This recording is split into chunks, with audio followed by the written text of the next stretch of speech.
What Do You Do with Hands Made of Glue? A Letter to My Mom. Written by Willie J. Brown III. Illustrated by Erica L. Willis. This book is dedicated to Mr. Richard West and family.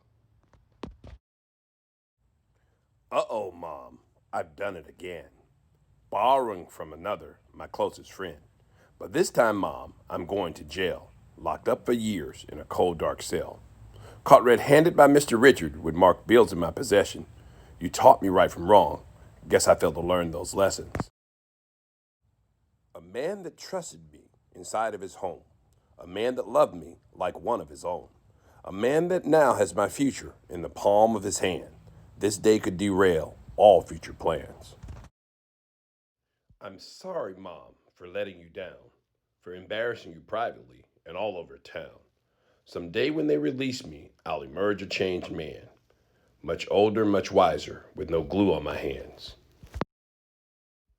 Those things I took from you, Mom, were only the beginning. Now facing life behind bars with no chance of winning. Stealing a quarter here and a dollar there. I'd purchase foods and sweets, and with my friends I would share.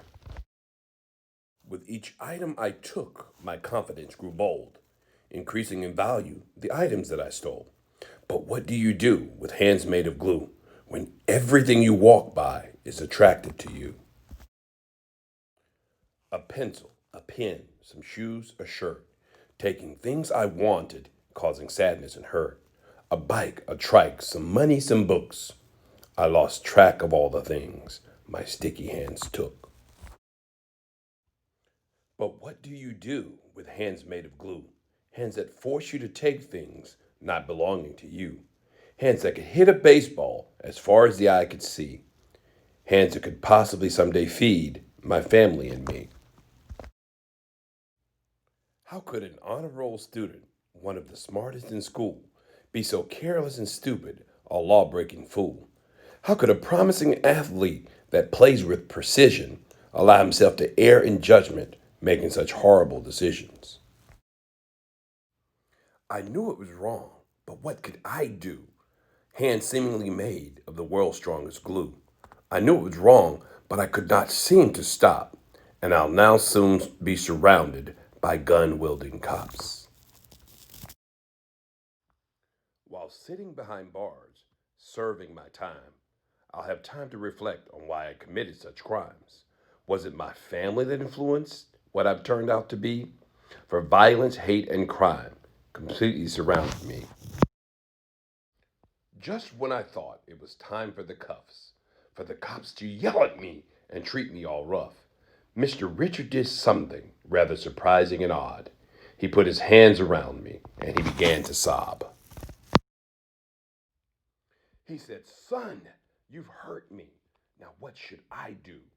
I love you too much, my son, to call the cops on you." He said, "If I let you go, will you do this again? For the life of a thief has a tragic end." "Never again," I said. "From this lesson I will learn. And your respect and trust someday I must earn. I'll work harder than ever for the things that I need.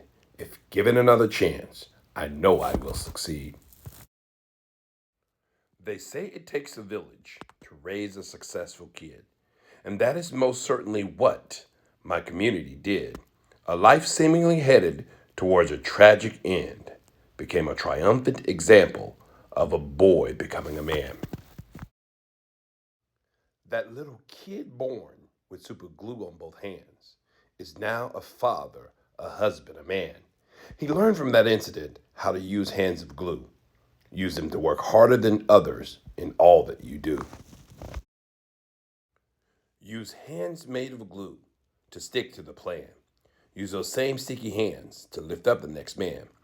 With hands made of glue, hold on to the next generation, raise the bar towards excellence, and elevate their expectations. You take full advantage of opportunities afforded to you, for there's a lesson to be learned in all that you do. What do you do with hands made of glue? You resist taking things not belonging to you. You resist taking things that do not belong to you. The end.